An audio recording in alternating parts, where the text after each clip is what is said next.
أشهد أن لا إله إلا الله وحده لا شريك له وأشهد أن محمدا عبده ورسوله أما بعد فأعوذ بالله من الشيطان الرجيم بسم الله الرحمن الرحيم الحمد لله رب العالمين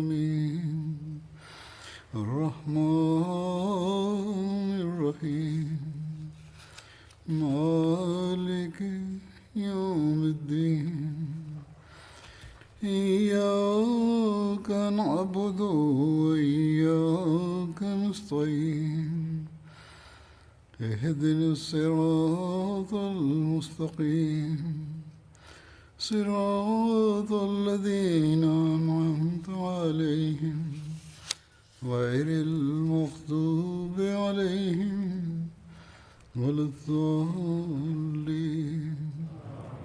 Абу Бакър разияллаху анху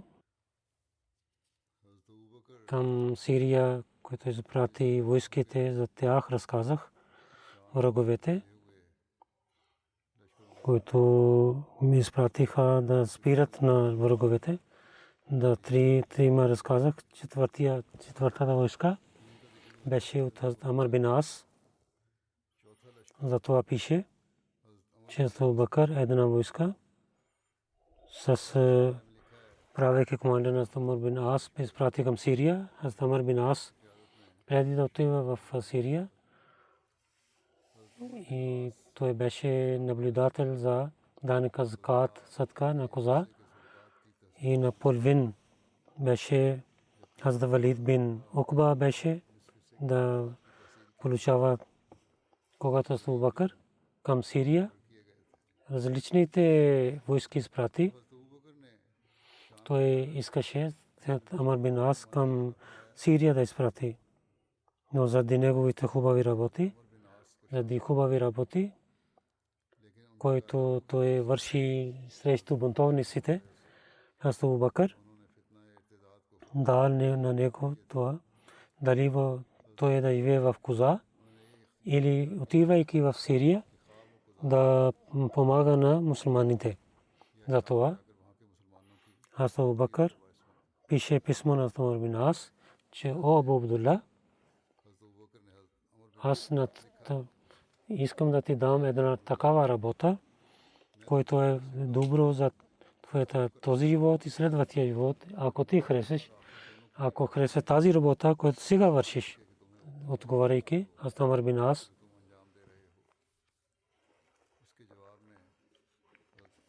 отговори, аз съм един лак стрелец от вие сте сред пророка, който стрели тези стрелеци. Вие гледате, който най-хубаво и най-строго и там стреляте, където вие гледате, там има бунтовници. Аз съм готов да всякъде да отивам. Когато Амр бин Ас дойде в Медина, Абу Бакър дал заповед на него, отивайки извън Медина, да сложи платка, хора да събира с него. Много хора от Курайшите се събраха с него. Когато разбраха към Сирия ще отиват, извикаха на него на Амр бин Ас в Медина и тук с него да приготвят да войска извън Медина. Абу Бакър каза, че там сложи платката си, че хора да идват при теб.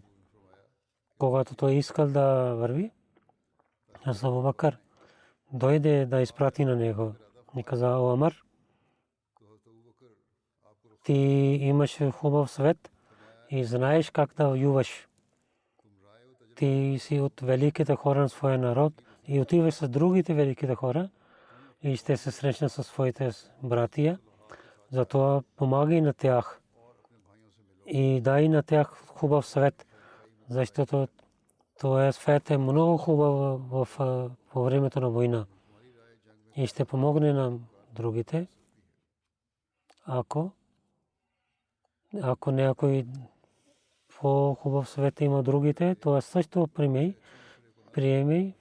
Атамар бин Ас каза, колко е хубаво за мен, че аз да ставам както вие мислите за теб и както вие мислите това да е правилно. Атамар бин Ас отиде с войската. Неговата войска беше 6 до 7 хиляди хора. Атамар 1000 муджахидин приготви и Абдулла бин Умар напред към Рум изпрати. Това имаше война с румите и победейки и няколко пленници се върнаха. Атамар бин Ас пита на тези пленниците и знаел, че румската войска под глава на Руес веднъж ще напада на мусулманите. Имайки тази информация, Атамар поправи своята войска. Когато румите нападнаха и мусулманите успяха да ги спират и румите се върнаха обратно и след това и нападайки веднъж и унищожаваха селата на враговете и онези, които избягаха и те така избягаха, мусулманите отидоха след тях и хиляди войници бяха убити и така победиха мусулманите. Изпратейки тези войски, Абу Бакр имаше спокойствие, той имаше надежда, че Бог с тези войски ще даде победа срещу румите. В тях 1000 бяха последователи и мухаджир, които бяха много преданни хора и в началото на и с ръка по ръка на пророк се воюваха. И също имаха тези хора в Бадър, за които пророк саллаллаху алейхи ва саллям при Бога си така се моли: о мой Бог, ако днес малка група ще бъде унищожен, тогава на земята няма никой ще бъде жив да служи пред теб. И след това пише, Ром Херакл беше в Палестина, когато той знаел, че мусулманите приготвят, той събира главите на местните хора и произнасяйки речи срещу мусулманите ги приготви.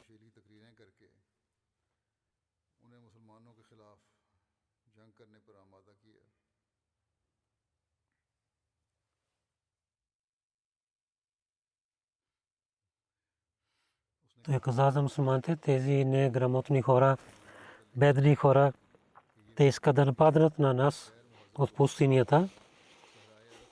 Така дайте отговор, че в бъдещето да не гледат към вас и с войските и с оръжията ще помагаме на вас. Тези глави, които имате, и подчинявайте на тях, вие ще побеждавате. Победа вие ще имате. Херакл така той произнася речта срещу арабите, срещу мусулманите. Хората в Палестина имайки приготвяйки срещу мусулманите, той дойде в Дамашк, оттам Химс и Антакия отиде и към Палестина. Там той произнесе такива речи и приготви на хората срещу мусулманите. И правейки столица Антакия, той приготвяше за война срещу мусулманите. Рум имаше две войски, една в Палестина и друга в Антакия. И двете войски, те имаха центрове на такива места. Първо Антакия в Руми, то беше столица на Сирия. Друго Кунисрин, граница до Сирия, трето Химс, граница до север има това място. Оман, четвърто, беше столица за Балка. Там беше много хубава крепост. Пето Аджнаден. В Палестина, в юг беше столица на Рума, който пазеше запада и изтока. Шесто Кесария. В северна Палестина, Хеса, на 13 месеца има място. И до сега има знаси на този град. Антакия или Химс беше центъра на румите. В една традиция също пише, когато Херакл знаел, че мусулманите войски идват, най-първо той каза, че неговия народ да не воюва и каза, че аз мисля, че имате мир с мусулманите. Кланя се името на Бога, ако в Сирия правете мир и половин вие ще имате и Рум, то е по-хубаво за вас, че те да победават на цялата Сирия и да победават на Руми. Но румите отидоха и те не слушаха на него. Затова той, събирайки на тях, отида в Химс и там приготвяше войската си. Химс отиде в Антакия. Той имаше много голяма войска за това армия, затова той мисли, че срещу всичките мусулмани войска да изпрати различните войски и на всяка част на мусулманите те да ги отслабва. Затова на своя брат Тарик 90,000 армия давайки срещу Амар изпрати. И Джаджа бин Тозер срещу Хазрат Язид бин Абу Суфян изпрати. Така и Екар бин Настуск 60,000 армия давайки към Хазрат Абу Убайда изпрати. И срещу Асира бин Асна Ракис изпрати.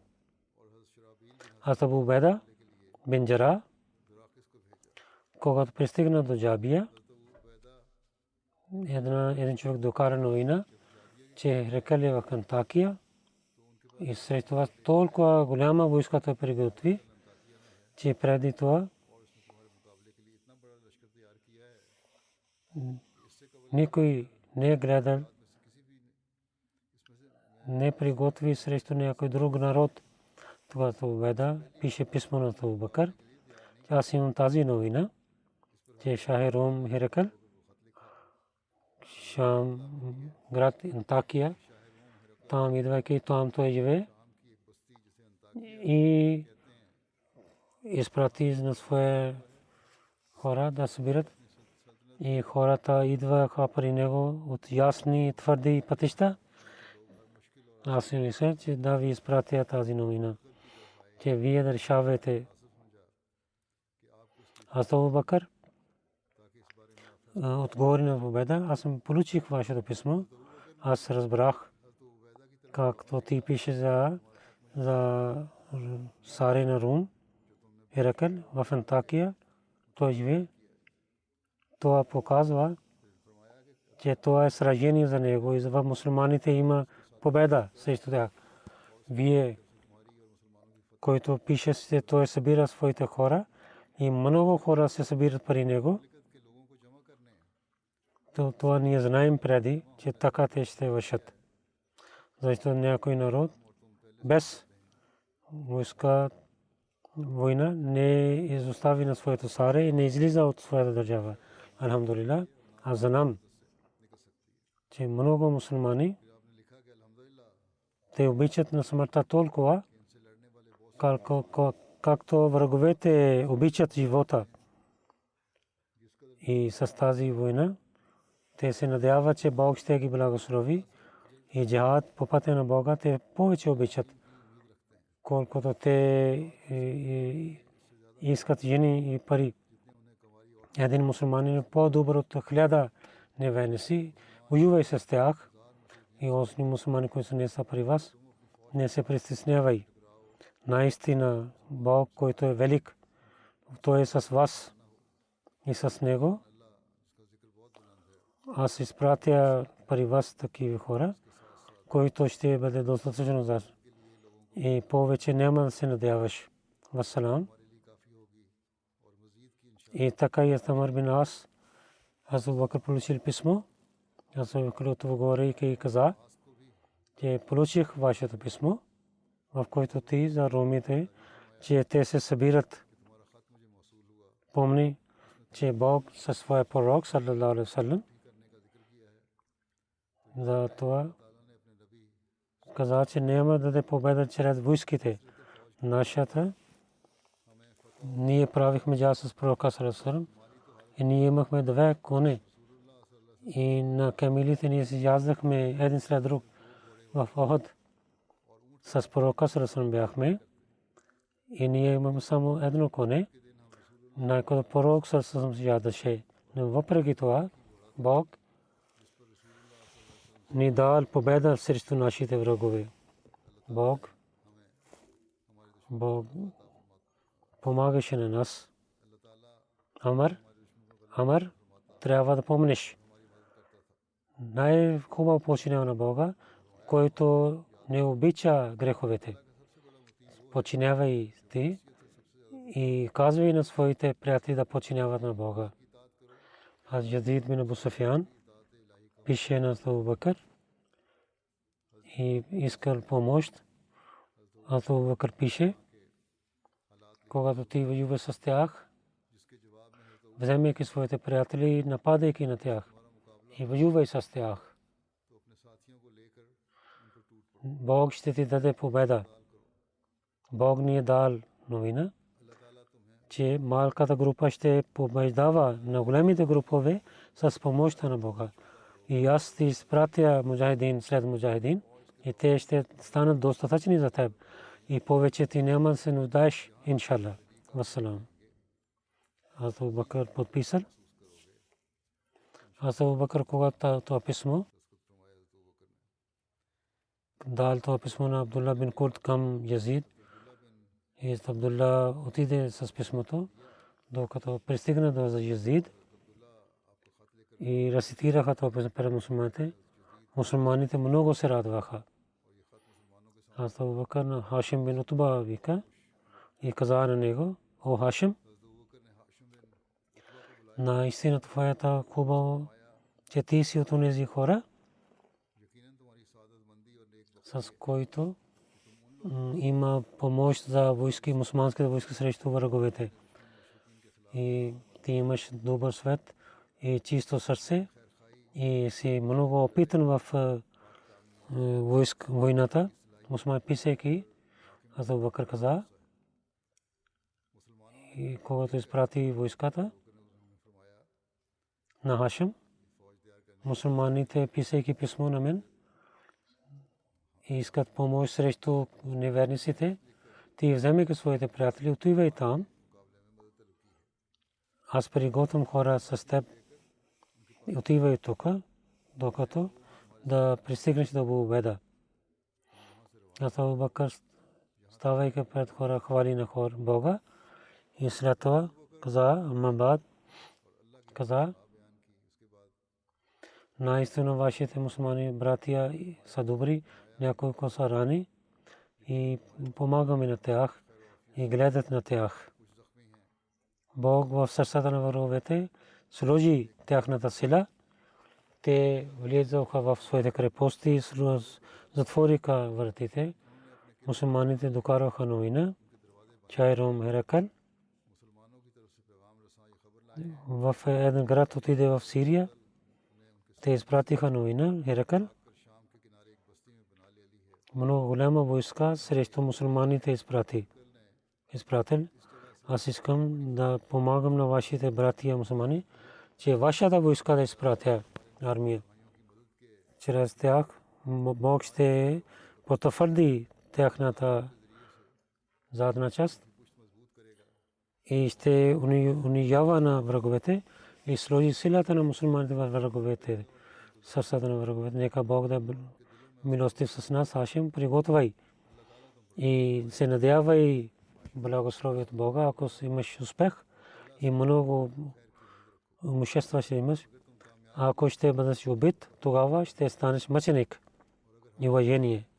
Абу Бакр дойде в къщата си и хората събраха при Хашим бин Утба, докато те станаха много хора. Когато 1000 хора станаха, Абу Бакр дал заповед да пътуват. Хашим прави салам на Абу Бакр и каза довиждане. Абу Бакр каза на него: о Хашим, ние слушаме на големите хора, които има свет. И имахме полза от големите хора и търпение на младите и силата на младите използвахме. И Бог сложи всичките неща в теб. Ти си малък и отиваш към доброта, когато воюваш с враговете и с силата да воюваш и да бъдеш търпелив.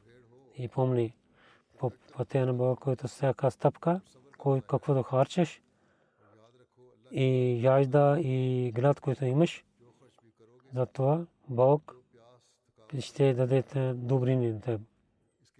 Бог раздава награда на онези, които беше добрини. Хашим каза, че Бог искал доброто с мен, така ще прави с мен. И аз така ще се върша. Силата е в ръцете на Бога и идва от Бога. И аз се надявам, че ако ще няма да бъда убит, аз ще воювам с тях. Пак ще воювам.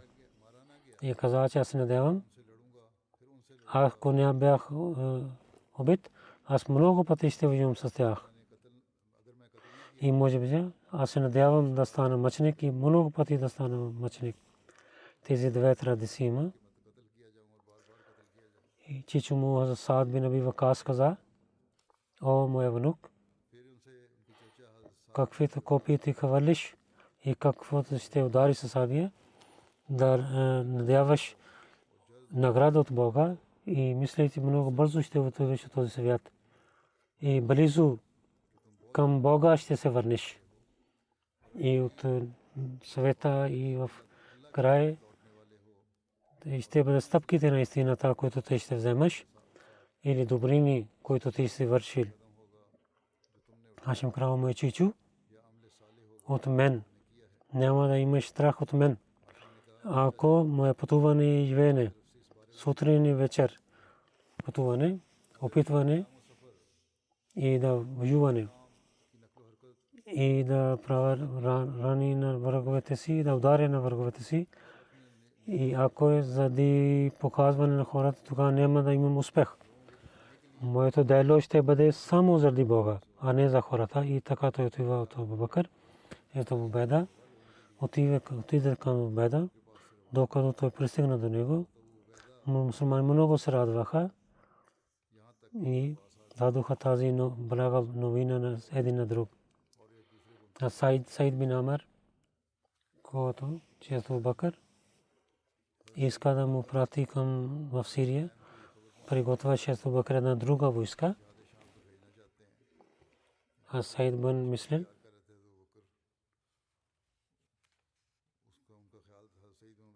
че той ще стане глава, но когато Абу Бакр закъснява и не каза нищо на него.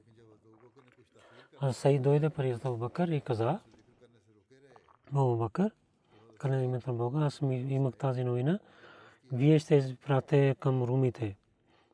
Но аз мисля, че вие мълчихте. Аз не искам, че за мен вие какво мислите в своето сърце. Ако вие искате някой друг да стане глава, изпратете на мен с него. Аз ще се радвам с това. Но ако не искате да изпратите на никой, аз искам да воювам. Позволете на мен, аз да отивам при мусулманите, нека Бог да е с вас.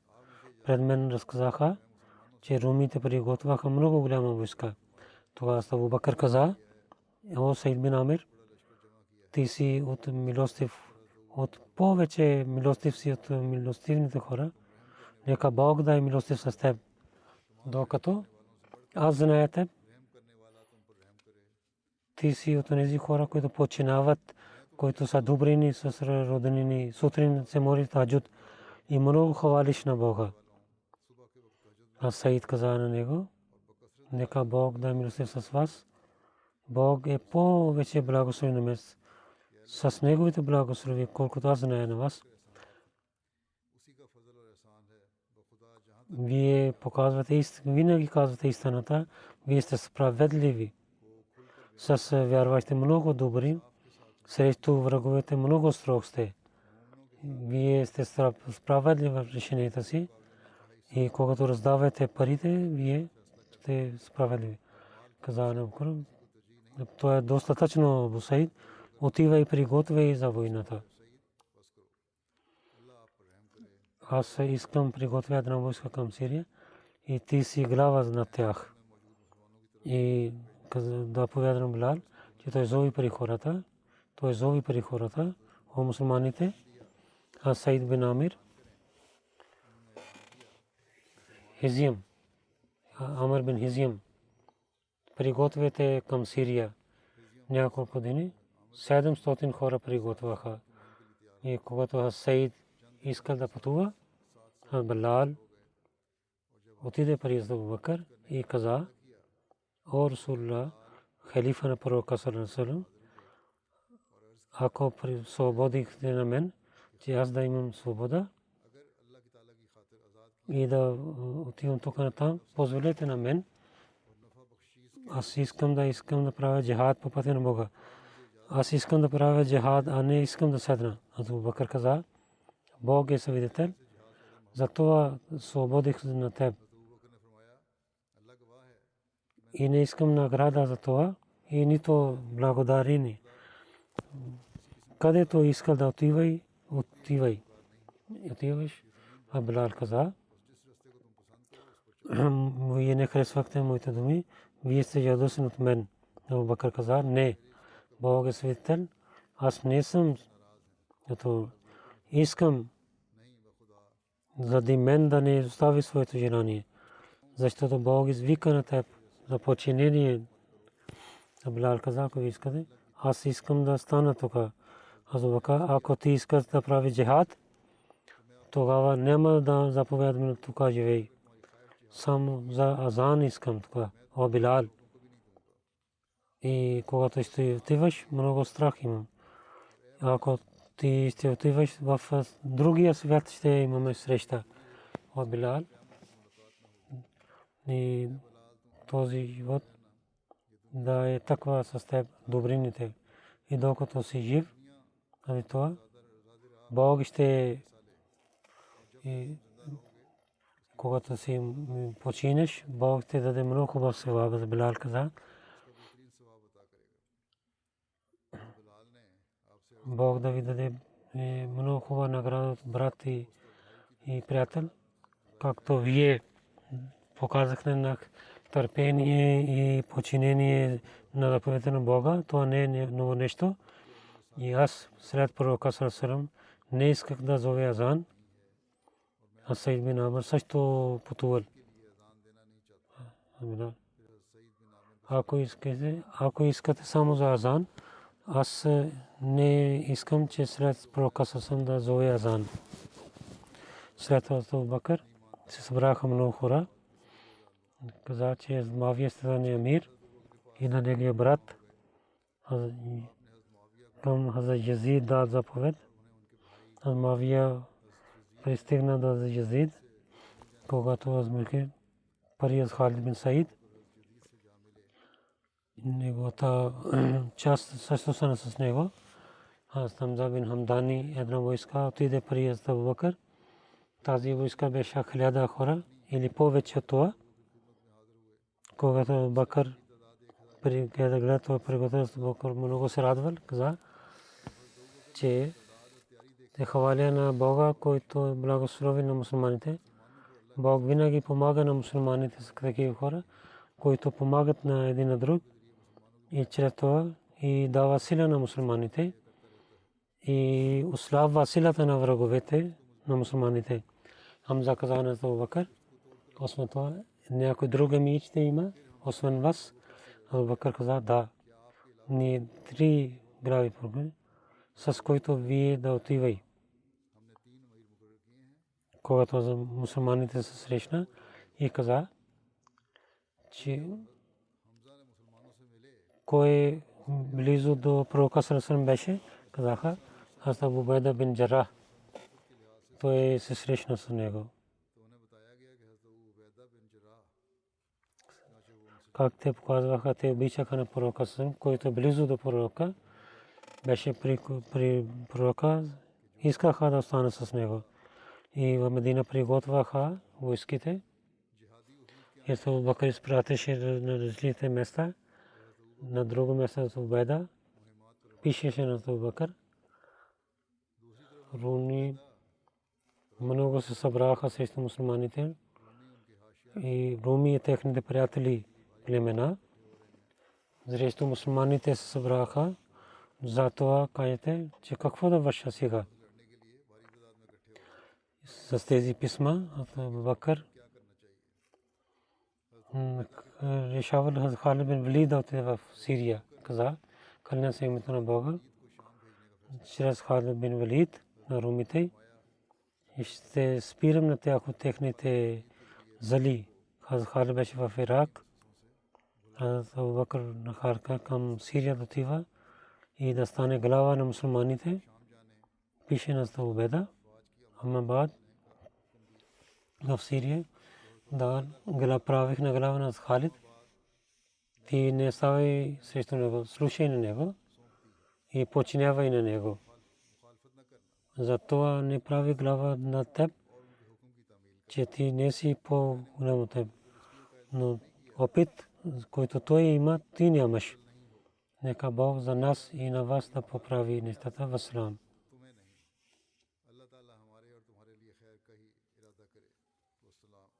Халид от Ирак към Сирия напишат, когато пристигнат в писмо от Халид от Абу Бакр.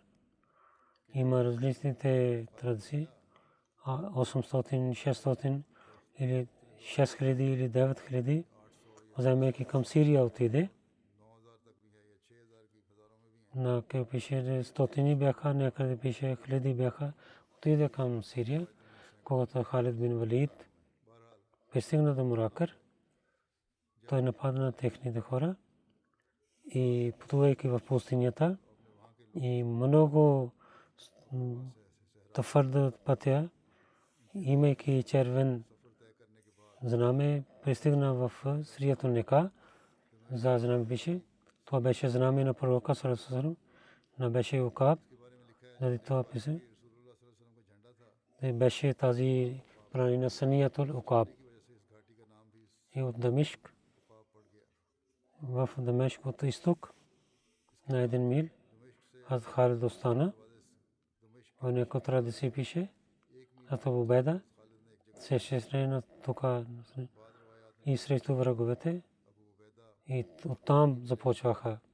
В традиции пише, Халид от Дамишк няколко дни остана, напредвайки в Каната Бусра пристигна.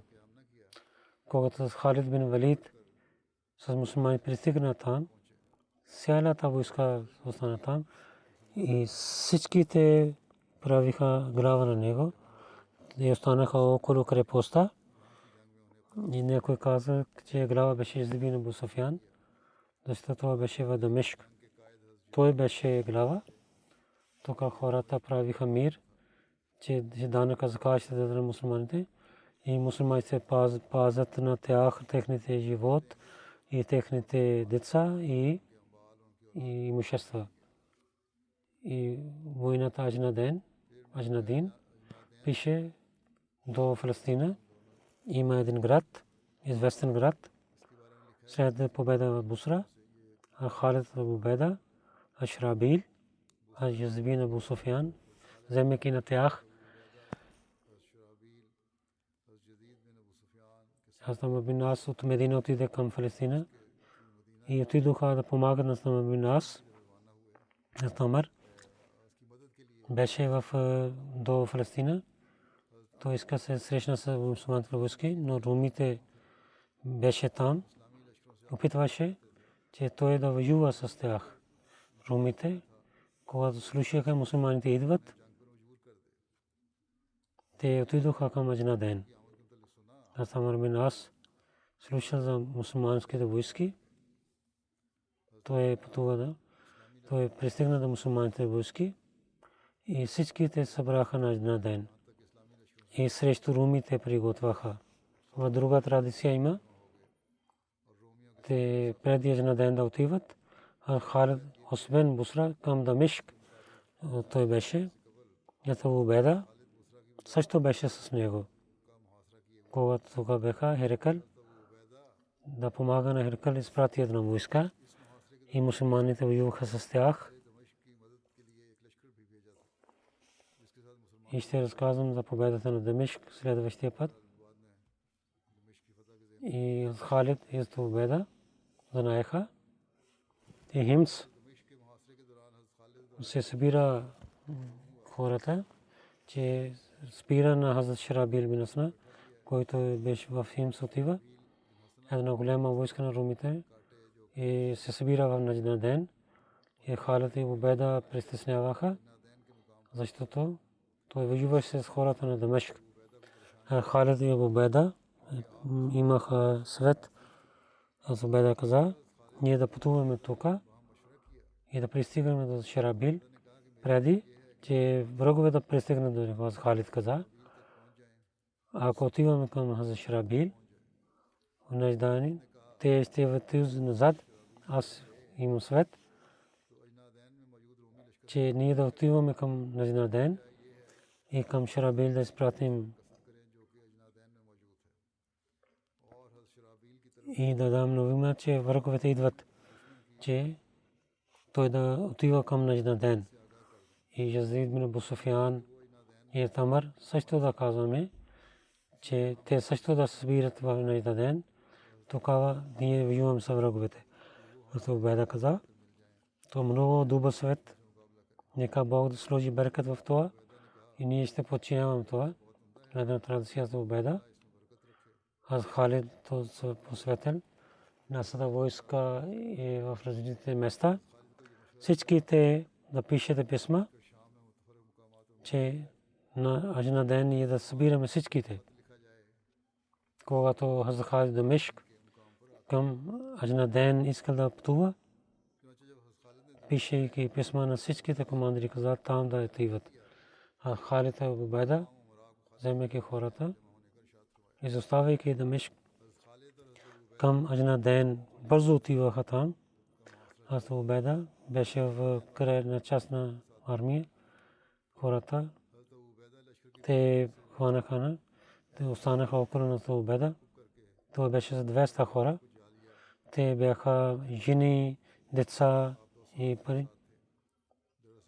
И 1000 войници също бяха, когато е Дамишк. Бяха много голяма войска.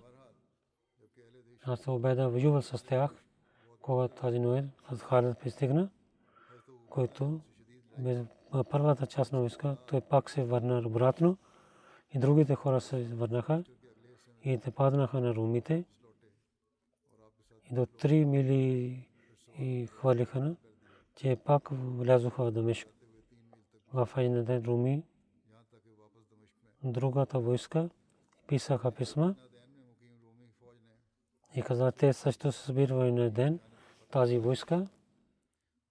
Аз искал Хазрат Шарабил към Бусра отиваше. Тази войска също отиде към Аджнаден и всичките войски събраха в Аджнаден.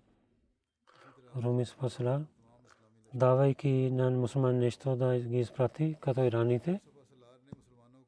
Той мислеше, те са бедни хора, те само искат няколко пари. И от векове те са неграмотни и живеят в пустиня. И тези раби, той не мислеше, те мислят много велики неща. Той каза на Халид, ако и неговата войска ще се върнат обратно, на всеки една чалма и една носия и една сабия и 100 динари и на халифи 100 1000 динари и 100 носия ще дадат и дайте нещо на тях и да ги изпрати. Халид когато слушал това и каза, че няма да стане така. За много строги думи каза румите. Ние няма да приемаме това нещо от вас. Значи бързо, скоро ние и на вашите семейства и на вашите животи ще има в нашите ръце.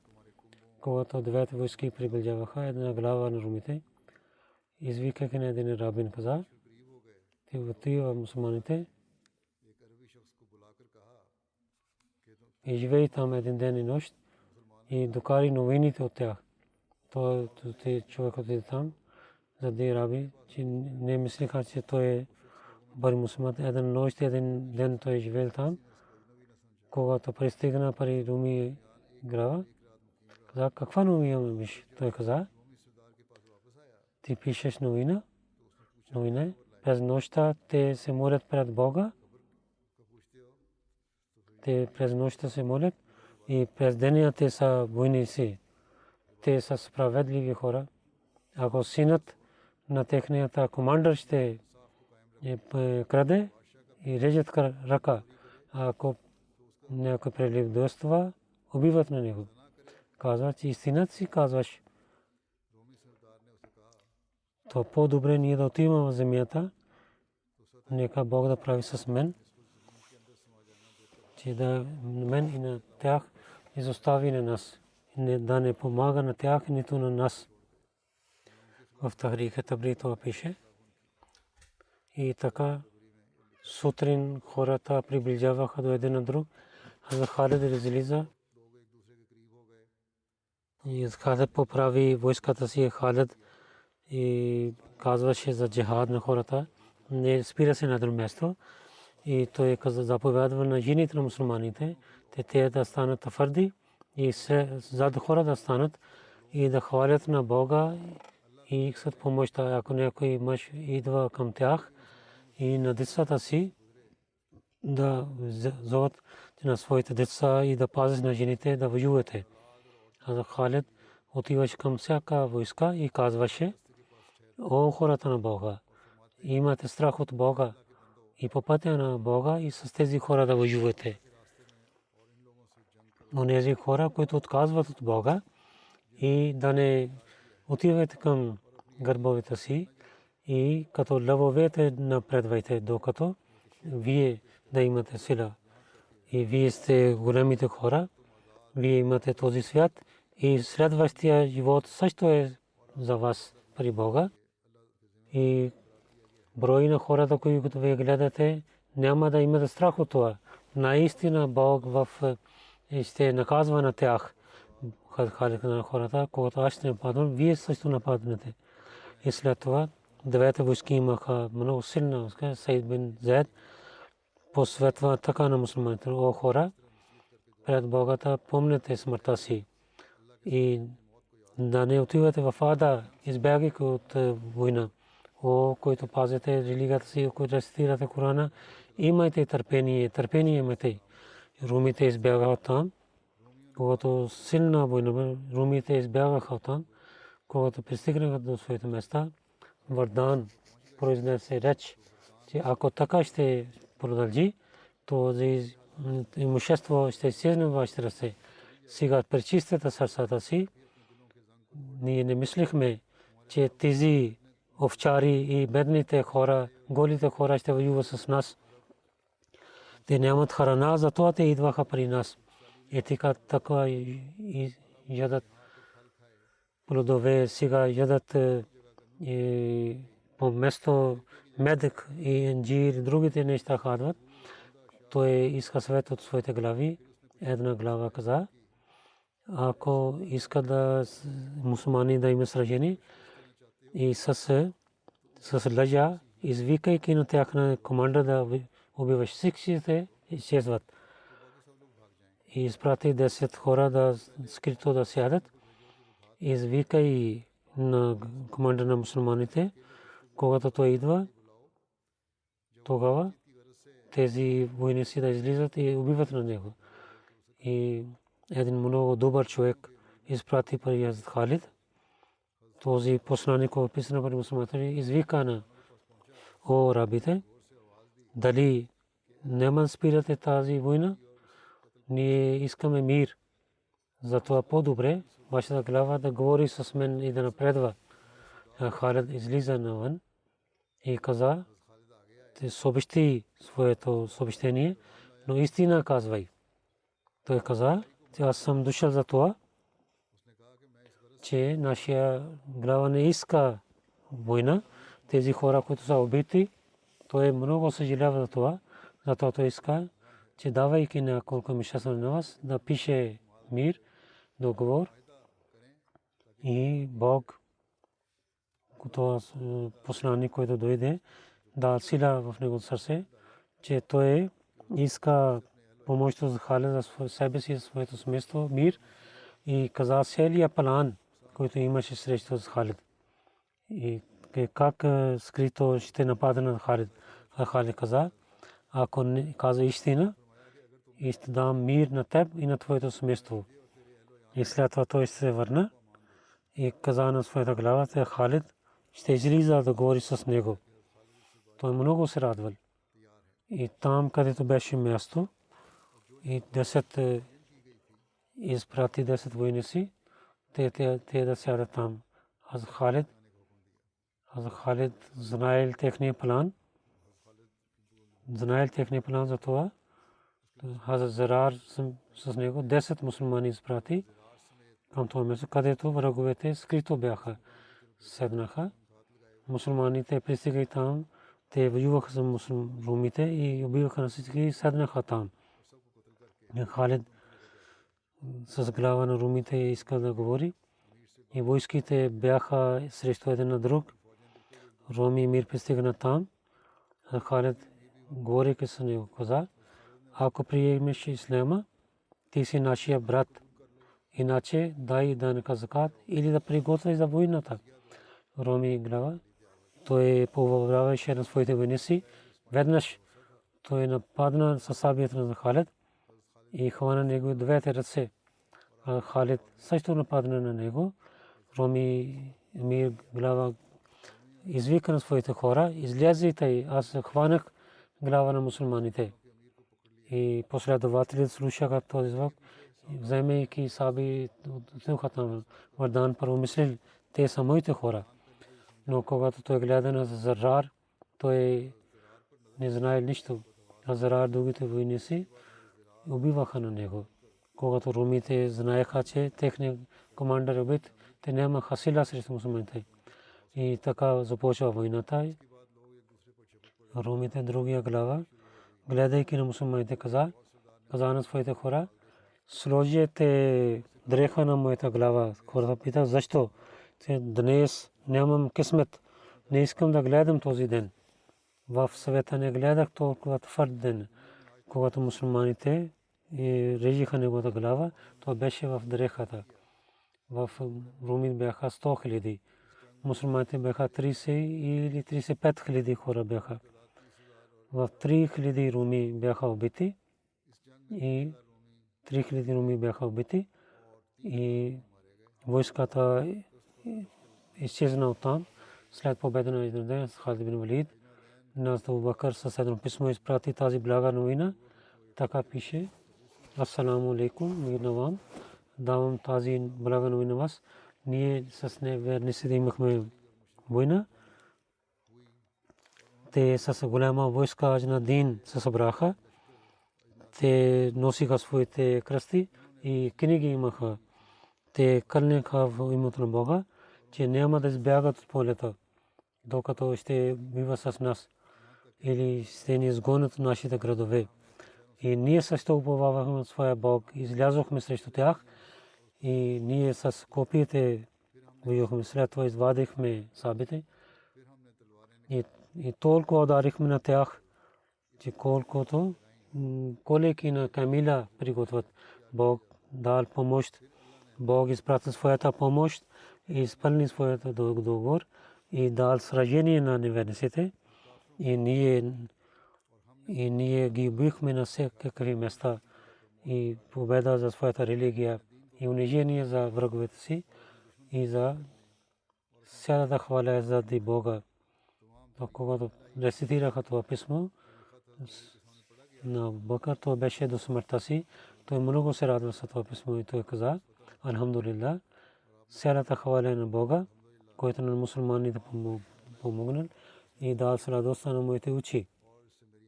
Аджнадин за тази война, кога стана, то има съмнение. Някой казва, Умар, времето на Умар беше.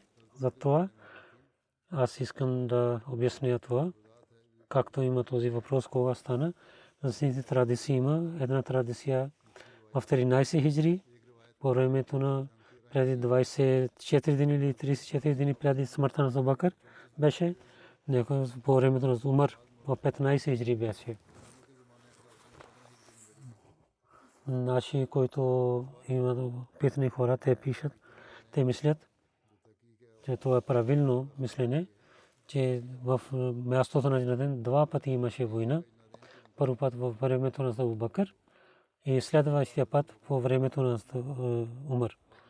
В някои двете войски различните брои разказва за мусулманите. 13 сипа командир беше Халид бин Валид. В 15 хиджри беше Амр бин Ас беше командир. Бог знае истината, валлаху алам. За победа на Дамашк има следващия път ще разказвам иншаллах таала.